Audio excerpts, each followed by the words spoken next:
งานเห็นบ่เนี่ยเปียกบ้างบางไม่สีแล้วเอาสวย แวบหวานเจี๊ยบงามโอเคได้ใส่ถุงมันลูก ได้เยอะ นี่เมียไก่สีก ใกล้สี ทาบ่ทาเบิ่งบ่ลูกละ ได้แล้วมา ถ้าเบิ้ง ทาเบิ่งต้องกินเนาะ ขั้นบ่อันนี้เอาขึ้นเล่าโหลดเด้อ นี่ เอาขึ้นเขาลูก กรอบนอกนุ่มในสวยรู้ไก่สีกเลย โอเคได้นั่นเม็ดฮอดสิบ่มีเลยนะ โอเค เอาเปรี้ยวแล้วเสียบอยู่ โลละ130บ่ครับ ครับผม อันนี้เป็นทุเรียนพันธุ์อีหยังนี่ ท่านหมอนทอง ครับอ๋อ แต่ว่าวันนั้นเป็นตัวคู่ใหญ่นะ แม่ โอ้ พี่พาตัวนี้แล้วไงพี่จังไปสั่ง แม่ว่ามันคือจังบนนุ่นๆนะมัน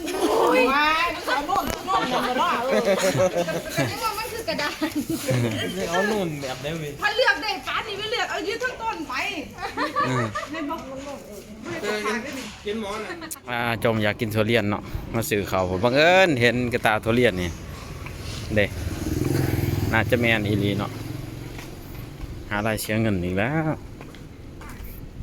นี่บริกินเขาวเลยจะได้กินกระทุเรียนนี่ นี่มันสิบ่ บ่แม่น โอ้ โลละ130หรือเปล่าโอ้หวานเจี๊ยบ เอาเปรี้ยวแล้วเสียบอยู่ เอาสีเบอร์ โลละ130บ่ครับ ครับผม อันนี้เป็นทุเรียนพันธุ์อีหยังนี่ ท่านหมอนทอง ครับอ๋อ แต่ว่าวันนั้นเป็นตัวคู่ใหญ่นะ แม่ โอ้ พี่พาตัวนี้แล้วไงพี่จังไปสั่ง แม่ว่ามันคือจังบนนุ่นๆนะมัน ว้ายมันสอนนุ่นนุ่นมันบ่เนาะ นี่ว่ามันคือกระดาน เอานุ่นแบบได้ไหม ถ้าเลือกได้ป้านี่ไม่เลือกเอายืดทั้งต้นไป อืม ในบอกมันบอก กินหมอนอ่ะอยู่ในติ๊กต็อกมันเอาใส่ให้เลย พี่พาออกหลายเบิดละเนี่ย นี่มันยัดไว้แต่น้อยๆมันตัวน้อย ก็คือเลยก็คือมันแบบใหญ่ขึ้นใส่โอ่งมันก็ไม่หุ่นเนี่ยขนาดนี้ เอาบ่ เนี่ยมันบ่มีฮอดน้ำมันตัวมัน ในโลนึง หมอนทองนะครับ แต่ว่านี่เนี่ย มันจังดึง อยู่ในติ๊กต็อก มันสุกหรือบ่ ดำกูหมูสุ่มหนังเคี้ยว อุ้ย เหลือง เนี่ยทุเรียนขึ้นล่ายิ่งหวาน ซาได้เจ้า มันเป็นขยะเลย ไม่ถ้าละเนี่ยเพิ่นล่าเลยมันหวานกว่าหมู หรือว่ามันเป็นขยะ อ่า ไม่ขาดสิมีดครับ ใช่คอนเทนต์อยู่เดียวนี่ไม่น้อยดูแล้วก็ เอาไป210 บาทเด้อ บัวอย่าให้กูขาดเลี้ยงใจกูแน่สงสารไม่ขาดแน่ แม่ค้าบอกแม่ค้าคนเดียว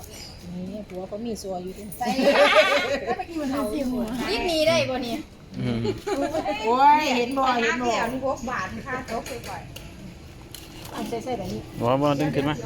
ป้าเพิ่นเฮ็ดมันสิมาเจ้า ตัวเดียวแล้วมายืนกองแน่เลยแบบพี่น้องไม่ยืนเท่า ไหนเด้อเวลากินกัน มันสิบาทมื้อ อุ้ยเนื้อไก่ฉีก เงินเนี่ย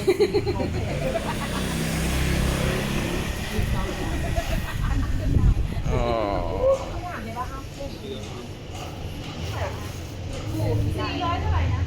ดอกรุ่นสิได้จักฟูนี่เนาะฟูใหญ่อยู่บ่เนาะ ซื้อที่ไหน ลูกนี่207เนาะลูกนี่ จัดไป มันมากิน 2โล มา เจ็ด ทุเรียนกับแม่ก็ได้ซื้อมาขาย350 บาท ซื้อแต่จะเบาหลาย ตอนผม ถ้าเปลี่ยนบอกค่าไปลูก ใน เอา บิ๊ ก็ ก แม่แต่ ซี ซื้อมันกินหอยเที่ยวดิ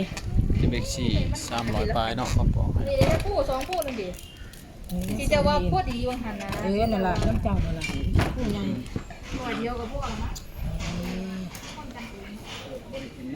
สวนทุเรียนกับบ่ท่านนี่มีร้อยมีสวนทุเรียนนี่แม่หมด อันนี้ปลูกแล้วเด้อเดี๋ยวคือสิได้กินแล้วนี่อยู่ศรีสะเกษปลูกแล้วเด้นี่ เที่ยวนามากินสีสะเกดเด้อสั่งสีสะเกดไว้แล้วนี่ แล้วคอยจะมาขายให้เจ้าให้มันใหญ่ก่อนจะไปซื้อเขาเด้อ เอามาส่งข่อยโลดกับผักซอยนึง ไปหาโหลดศรีสะเกษ ทุเรียนไปส่งใหญ่สี ตัก10ต้น งานเห็นบ่เนี่ยเปียกบ้างไม่สีแล้วเอาสวย แวบหวานเจี๊ยบงามโอเคได้ ใส่ถุงมาลูก ได้เยอะ น นี่เมี่ยงไก่สีก ใกล้สิ พาบ่พาเบิ่งบ่ลูกล่ะ บ่ได้แล้วบ่ พาเบิ่ง พาเบิ่งลงคลิปเนาะ ขั้นบ่อันนี้ โอ เอา เค ขึ้น โอเค เราโหลดเด้อ นี่ เอาขึ้นเขาลูก กรอบนอกนุ่มในสวยหรูไก่สีกเลย โอเคโอเค ได้ ได้ นั่นเม็ดหอดสิบ่มีเลยนะ โอเคได้ คนนี้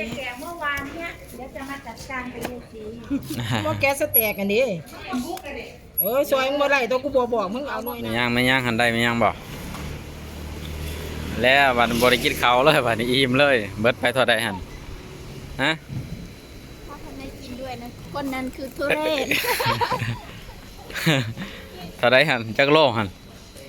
บ่ 2 โล 7 ขีด เท่าใด 350 โอเค